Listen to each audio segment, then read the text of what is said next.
Hello दोस्तों, आप सबका एक बार फिर से स्वागत है हमारे चैनल पर। और आज का हमारा टॉपिक है वो है गति के नियम जो कि न्यूटन ने दिए थे, यानी लॉ ऑफ मोशंस जो कि न्यूटन ने दिए हैं। और इसके अंदर हम पढ़ेंगे गति के जो 3 नियम हैं और इनसे परीक्षाओं में बार बार कुछ क्वेश्चन आते हैं। सबसे पहले हमने जो प्रथम नियम है वो लिख कर रखा है, उससे ये नियम है जड़त्व का नियम। तो इसके अंदर क्या होता है दोस्तों, आप बोलोगे कि जड़त्व होता क्या है। तो न्यूटन ने बताया है कि अगर ब्रह्मांड में कोई भी वस्तु है, अगर वो स्थिर अवस्था में है तो वो स्थिर ही बनी रहना चाहती है, अगर वो गतिशील अवस्था में है तो वो गतिशील अवस्था में ही रहना चाहती है। जैसे कोई वस्तु गतिशील है एक दिशा के अंदर, तो वो उसी दिशा के अंदर गतिशील रहेगी तब तक कि उसके ऊपर कोई बाह्य बल कार्य नहीं करेगा। अगर कोई वस्तु स्थिर है वो स्थिर रहेगी जब तक उसके ऊपर कोई बाह्य बल कार्य न करेगा। मैं आपको एक उदाहरण देकर समझाता हूँ। जैसे ये चौक है, ये यहाँ पर स्थिर अवस्था में रखा हुआ है, न हिल रहा है न कुछ और कर रहा है, लेकिन जब इसके ऊपर बाह्य बल लगेगा तभी इसकी अवस्था में चेंज होगा, वरना ये स्थिर अवस्था में बना रहेगा। यही दोस्तों जड़त्व है। अब इसके ऊपर बाह्य बल कार्य कर रहा है, मैंने इसे ऊपर उठाया तो ये क्या हुआ, बाह्य बल कार्य करने लगा। तो इससे क्या हुआ कि जो वस्तु स्थिर है वो तब तक स्थिर है जब तक कि उसके ऊपर बाह्य बल कार्य नहीं कर रहा। और यही न्यूटन ने इस प्रथम नियम के अंदर बताया है। अब दूसरा उन्होंने बताया कि जो वस्तु जिस दिशा में गतिशील है वो उसी दिशा में उसकी गति है वो बनी रहेगी जब तक कि उसके ऊपर कोई बाह्य बल कार्य नहीं करेगा। जैसे ये चौक है, ये कोई वस्तु मान ली हमने, और यूं हाथ से मैं यूं इसे यूं लुढ़काता हूं और यहाँ पर पकड़ लेता हूं। तो यहाँ पर आकर ये क्या है कि ये जैसे इसके ऊपर कोई बाह्य बल कार्य नहीं करेगा, जब तक मैं यहाँ पर इसे पकड़ूंगा नहीं तो ये रुकेगी नहीं। तो उनका कहना था कि कोई वस्तु उसी दिशा में गतिशील रहेगी जब तक उसके ऊपर कोई बाह्य बल कार्य नहीं करेगा। जैसे ये क्या है, ये मैंने मान ली कोई वस्तु है वो पूर्व दिशा में ही गतिशील है, तो वो दोस्तों वो वस्तु पूर्व दिशा में ही अपनी गतिशीलता को बनाए रखना चाहती है जब तक कि उसके ऊपर कोई बाह्य बल कार्य नहीं करेगा। ये नहीं है कि उसकी गति को तो क्या है हम परिवर्तन न करें और दिशा में परिवर्तन कर दें, तो वो भी जड़त्व का नियम नहीं होगा। जड़त्व का नियम वही होता है दोस्तों कि उसकी गति और उसकी दिशा हमेशा सेम बनी रहेगी उस वस्तु की जब तक कि उसके ऊपर कोई बाह्य बल कार्य नहीं करेगा। तो आपको आसानी से समझ में आ गया होगा जड़त्व है। तो अब हम एक दो उदाहरण ले लेते हैं जिससे कि आपको क्या है कि बिल्कुल क्लियर हो जाएगा। जैसे इसके अंदर क्या होता है दोस्तों, गति का जो पहला नियम है इसमें जड़त्व 2 प्रकार के होते हैं। एक तो होता है दोस्तों स्थिर जड़त्व, स्थिर स्थिति, स्थिर अवस्था लिख लेते हैं, स्थिर अवस्था का जड़त्व है। और एक होता है दोस्तों दूसरे नंबर पर होता है गति अवस्था का जड़त्व है।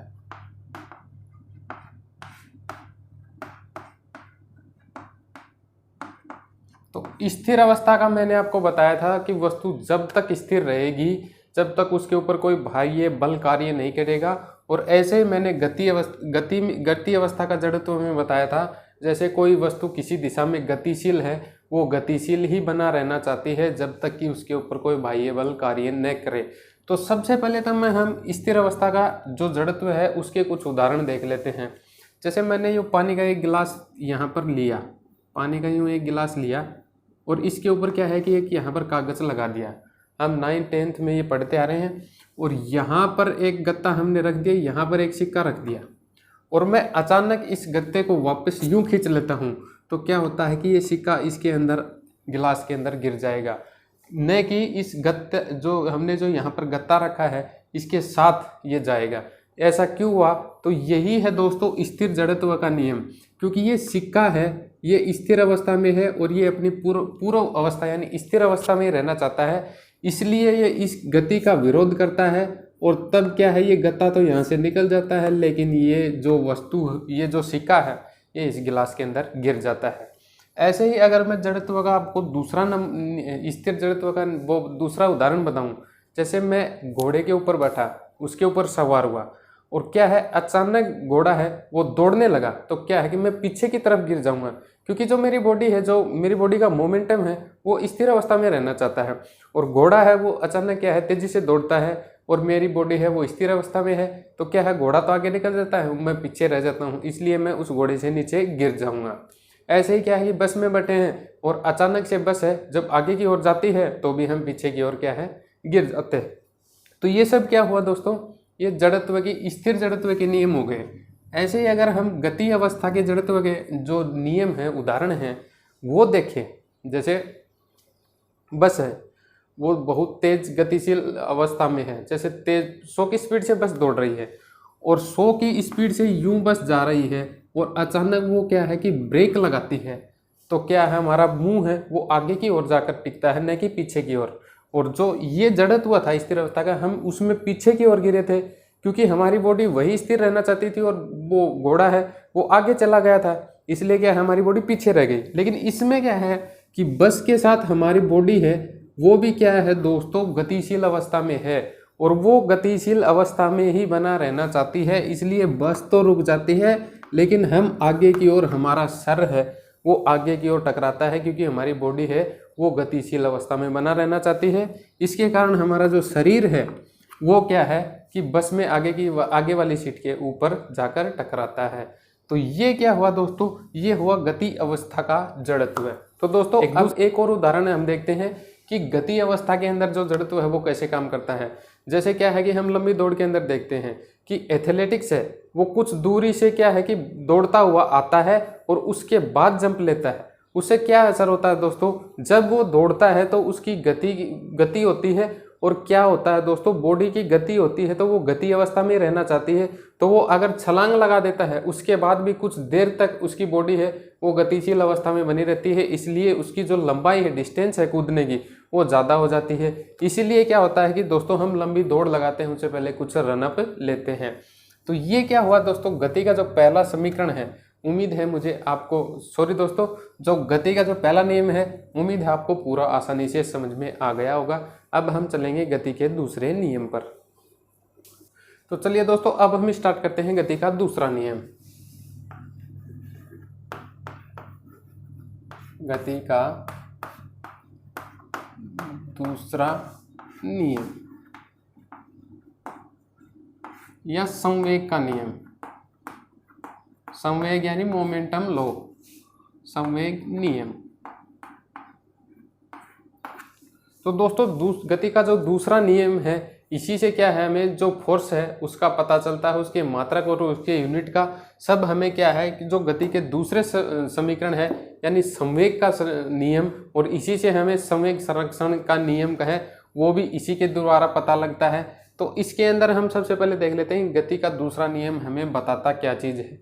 जैसे हम देखते हैं दोस्तों, जैसे कोई भी एक क्रिकेट की जो गेंद है उसको अगर हम कैच करते हैं तो उसे हम आसानी से कैच कर पाते हैं, लेकिन तब एक बंदूक की जो गोली होती है वो देखेगा दोस्तों जो क्रिकेट की बॉल है उससे छोटी होती है, उसके बाद भी हम उसे क्या है कि कैच नहीं कर सकते। तो इसका क्या कारण है दोस्तों, जो हमारा जो संवेग होता है दोस्तों उसका कारण ये है, जो संवेग होता है इस नियम के अनुसार जो संवेग होता है वो बराबर होता है द्रव्यमान इंटू वेग।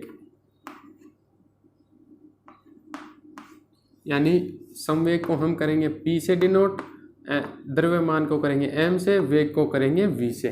तो P बराबर mv होता है दोस्तों हमारा संवेग। तो इसके अंदर क्या होता है दोस्तों कि वस्तु की गति, ये तो क्या होगी वस्तु की गति और ये वस्तु का द्रव्यमान, इन दोनों का गुणनफल होता है दोस्तों, वही हमारा होता है संवेग। अगर इसका जो गुणनफल होगा वो अधिक होता है दोस्तों तो उतना ही ज़्यादा कठिनाई हमें उसे पकड़ने के अंदर होती है। जैसे बंदूक की जो गोली होती है दोस्तों उसका द्रव्यमान तो कम होता है लेकिन उसका वेग इतना ज़्यादा होता है कि उसका संवेग बढ़ जाता है, जिससे कि क्या है वो हम अगर उसकी बंदूक की गोली को पकड़ना चाहेंगे तो वो हमारे लिए घातक हो सकता है। इसके अंदर क्या होता है दोस्तों, और एक बात मैं आपको और बता दूं, अगर इसी संवेग में परिवर्तन हो जाए, जैसे वेग में परिवर्तन होता है तो क्या होता है दोस्तों त्वरण, ऐसे ही अगर संवेग में परिवर्तन होता है, संवेग में परिवर्तन होता है तो उसे हम क्या कह देते हैं दोस्तों आवेग। और ये जिसे हम इम्पल्स यानी आवेग कहते हैं, ये वेरी इंपॉर्टेंट है। जैसे हम कोई बॉल है, वो क्रिकेट खेल रहे हैं, अगर हम उसको कैच करते हैं तो क्या है कि हम कैच करने के बाद हाथ को पीछे की तरफ लेकर जाते हैं। क्यों? क्योंकि उसके आवेग में कमी हो जाए, जिससे हमें चोट कम लगे। क्योंकि अगर वस्तु है यानी गेंद है, वो अगर हाथ के ऊपर आकर एक रुकेगी तो हमारे हाथ को चोट जरूर लगेगी। उस चोट से बचने के लिए क्या करना होता है दोस्तों, हमें क्या होता है कि संवेग में परिवर्तन हो रहा है, उसके अंदर जो टाइम पीरियड है उसको बढ़ाना पड़ता है। संवेग में परिवर्तन को ही हम क्या कहते हैं दोस्तों, आवेग कहते हैं। अगर उसके अंदर टाइम ज़्यादा लगेगा तो हमारे क्या है कि चोट लगने के कम चांस है। इसीलिए हाँ, आपने देखा होगा अगर बॉक्सिंग है या कोई और खेल है तो उसके अंदर क्या है कि नीचे गद्दे बिछा दिए जाते हैं। अगर कोई गिर जाए, उस गद्दे के ऊपर गिरे तो उसके अंदर कम लगती है, और अगर वो फर्श में गिरेगा तो उसका ज़्यादा लगेगी। क्यों? क्योंकि उसके जो संवेग में परिवर्तन हो रहा है उसके अंदर अगर टाइम कम लग रहा है, एक वस्तु रुक रही है तो उसको चोट लगेगी। अगर थोड़ा टाइम लग रहा है तो क्या है, उसको चोट लगने के चांस कम होंगे। तो संवेग में परिवर्तन होता है, उसे हम क्या कह देते हैं दोस्तों, आवेग यानी इम्पल्स। उसके बाद मैं आपको इसके बारे में कुछ और बताता हूँ। तो दोस्तों हमने देखा कि संवेग में परिवर्तन होता है, उसे हम आवेग कहते हैं। अब हम आगे चलते हैं। जैसे हमने देखा था कि संवेग किसे कहते हैं, संवेग कहते हैं द्रव्यमान इंटू वेग, यानी कि मास इंटू वेलोसिटी। तो हमें पता है कि मास का जो मात्रक होता है वो होता है दोस्तों किलोग्राम, और वेग होता है मीटर प्रति सेकंड। तो हमें अगर संवेग की यूनिट निकालनी है तो वो होगा किलोग्राम मीटर प्रति सेकंड। तो ये है दोस्तों संवेग का मात्रक, किलोग्राम जो होगा किलोग्राम मीटर प्रति सेकंड, ये इसकी क्या हुई, यूनिट हुई। अब हम दोस्तों एक बात को और समझेंगे। अगर किसी वस्तु पर संवेग में परिवर्तन की दर है, वो उसके ऊपर जितना बल लग रहा है उसके समानुपाती होगी और उसी दिशा में होगी। दोस्तों मैं आपको उदाहरण के जरिए समझाता हूँ। अगर कोई वस्तु है, मैंने मान लिया कोई m द्रव्यमान की कोई वस्तु है, m द्रव्यमान की कोई वस्तु है और उसका प्रारंभिक वेग है वो है दोस्तों u। तो जो पहला इसका संवेग होकर निकलेगा हमारा, क्योंकि हमारा संवेग होता है p बराबर m इंटू वी। तो अगर कोई वस्तु है उसका प्रारंभिक वेग u है तो उसकी जो p1 की स्थिति होगी वो क्या होगी दोस्तों, किसी वस्तु का प्रारंभिक वेग मास इंटू क्या होता है दोस्तों, वेग। तो प्रारंभिक वेग अगर m इंटू वी है, u है, तो उसका प्रारंभिक वेग क्या हुआ, m इंटू यू। और उसके बाद अगर t समय के बाद उसका वेग, t समय के बाद उसका वेग क्या हो जाता है दोस्तों, t समय के बाद उसका वेग हो जाता है v। तो t समय बाद उसका वेग कितना हो गया, v। तो p1 की स्थिति पहले उसका वेग था u, तो संवेग कितना हुआ p1, उसके बाद उसका संवेग हो गया p2 यानी कि m इंटू वी। ये हमारा दूसरा समीकरण, एक बार हम यहाँ पर इसे डिनोट कर लेते हैं। उसके बाद हमें क्या कहा गया दोस्तों, अभी अभी हमने एक लाइन है वो आपके सामने बातचीत थी कि अगर संवेग, किसी वस्तु के संवेग में परिवर्तन है, वो उस वस्तु के ऊपर आरोपित फोर्स के समानुपाती होगी और उसी दिशा में होगी। तो जैसे हमने यहाँ पर देखा था कि फोर्स जो संवेग में परिवर्तन की दर है उसी के समानुपाती क्या होता है दोस्तों, फोर्स होता है। तो सबसे पहले हम t समय के बाद इसकी स्थिति क्या होगी वो देख लेते हैं। तो सबसे पहले हम देखते हैं कि डेल्टा p क्या होगा। डेल्टा p होता है दोस्तों जो हमारा p2 माइनस p1, मतलब अंतिम संवेग में से जो पहला संवेग है वो हम यहाँ पर निकाल देंगे, यानी p2 माइनस p1 निकाल देंगे। तो वो क्या होगा दोस्तों, वो होगा हमारा डेल्टा p यानी टोटल संवेग। तो इन दोनों में कॉमन क्या है, m। तो m हमने कॉमन ले लिया। उसके बाद क्या है, प्रारंभ अंतिम वेग हमारा क्या है दोस्तों, v, यानी अंतिम वेग क्या है v, और उसमें से हम माइनस क्या कर देंगे u को, यानी हमारे प्रारंभिक वेग को। और जो इस संवेग में परिवर्तन की दर होती है दोस्तों, संवेग में परिवर्तन की दर, यहाँ संवेग में परिवर्तन की दर,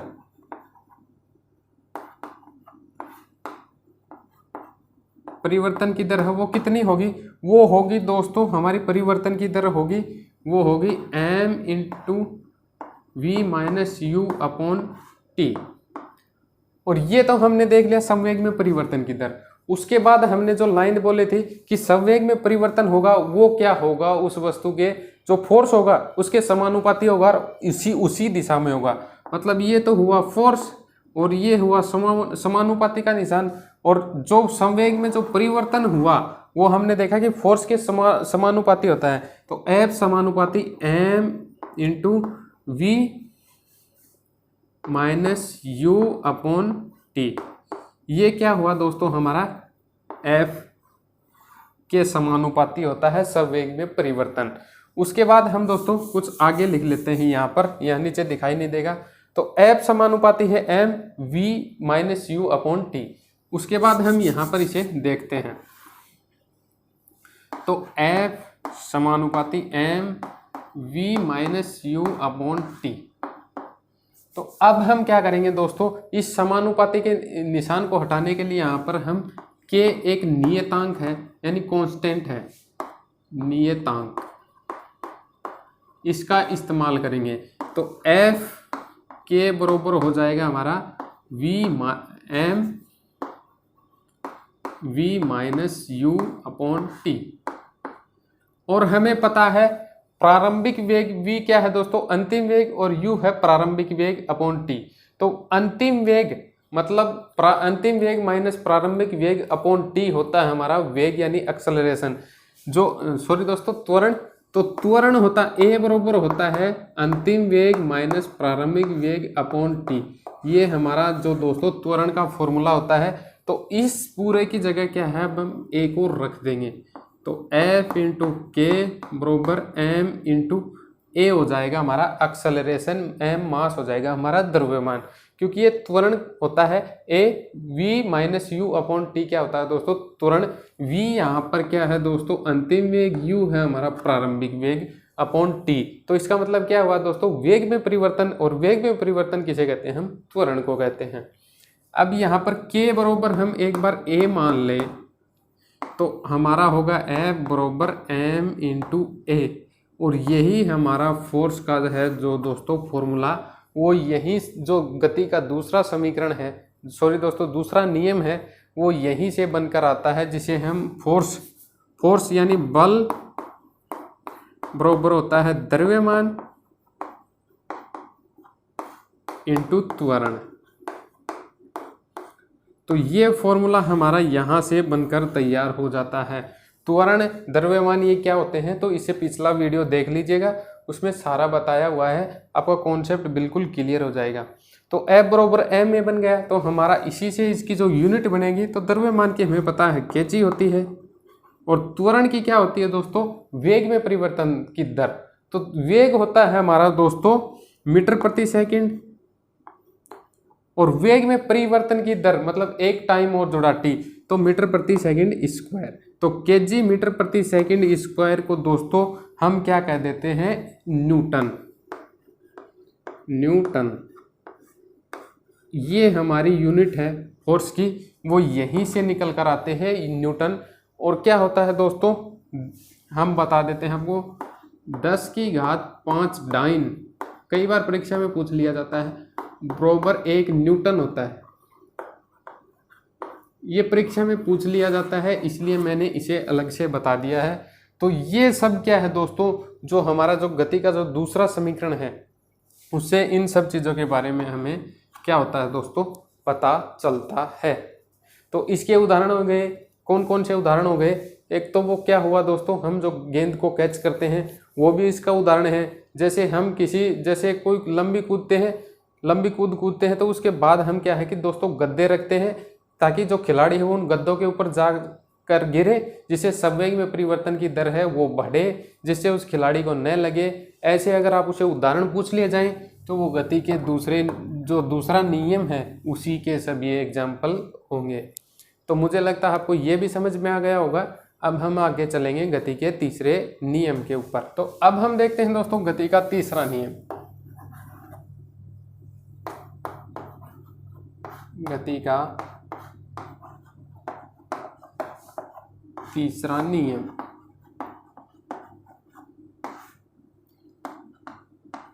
तो दोस्तों गति का तीसरा नियम को हम करते हैं क्रिया की प्रतिक्रिया।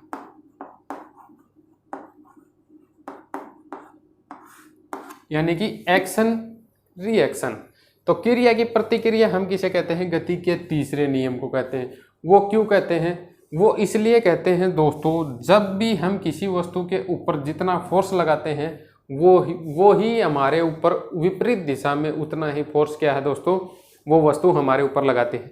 जैसे मैं इस दीवार को खिसकाता हूँ, इस बोर्ड को यूँ खिसकाता हूँ, तो मैंने जितने न्यूटन का बल इसके ऊपर लगाया उतना ही बल क्या है दोस्तों, ये मेरे ऊपर लगाएगी विपरीत दिशा के अंदर। जैसे मैं इसके इस दिशा में लगा रहा हूँ, इस दिशा में, ये मेरे इस दिशा के अंदर उतना ही बल लगा रही जितना मैं इसके ऊपर लगा रहा हूँ। जैसे मैं आपको एक उदाहरण से समझाऊं, जैसे ये कोई नाव है,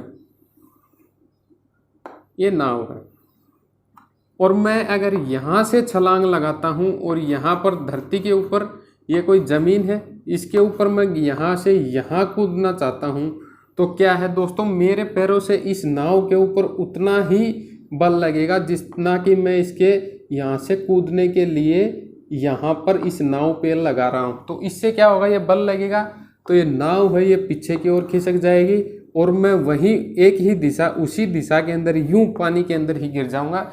इसलिए अगर आप नाव के अंदर हैं और छलांग लगा रहे हैं तो सोचकर लगाइएगा, क्योंकि उसके ऊपर प्रतिक्रिया उतना ही बल आप लगाएंगे जैसे कि नाव है वो विपरीत दिशा में क्या है चली जाएगी और वहां आप पानी के अंदर ही गिर जाओगे। तो ये है क्रिया की प्रतिक्रिया। और उदाहरण मैं आपको लेकर इसके समझाता हूं। जैसे हम कोई बंदूक है, उसके अंदर से गोली को छुटाते हैं या गोली को दागते हैं, तो जैसे ही हम गोली को दागते हैं तो क्या है, गोली आगे की तरफ जाती है, लेकिन बंदूक है वो पीछे की ओर हमें एक धक्का देती है। तो वो भी क्या हुआ दोस्तों, क्रिया की प्रतिक्रिया। जैसे हमने क्रिया की, गोली को दागा, और प्रतिक्रिया क्या हुई, बंदूक पीछे की और हमारे यहाँ पर आकर टकराई। तो ये होता है सब दोस्तों क्रिया की प्रतिक्रिया। जैसे मैं रेडी को धक्का लगाता हूँ, कोई रेडी है, ऐसे मैंने कोई मान लिया ये कोई रेडी है ठेले वाले की, इसको अगर मैं धक्का लगाता हूँ यूं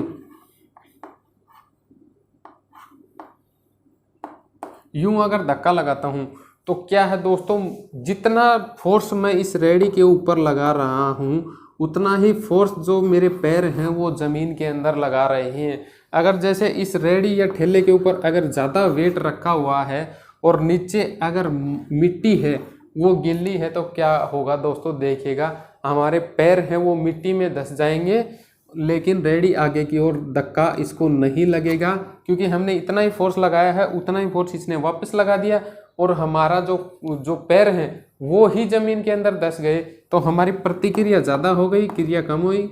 यहाँ पर हमारा जो कार्य हुआ वो शून्य हो गया, लेकिन यहाँ पर कुछ कार्य हो गया, मतलब जो हमारे पैर हैं वो उल्टे ही ज़मीन में धंस गए जितना हमने फोर्स उसके ऊपर लगाया था।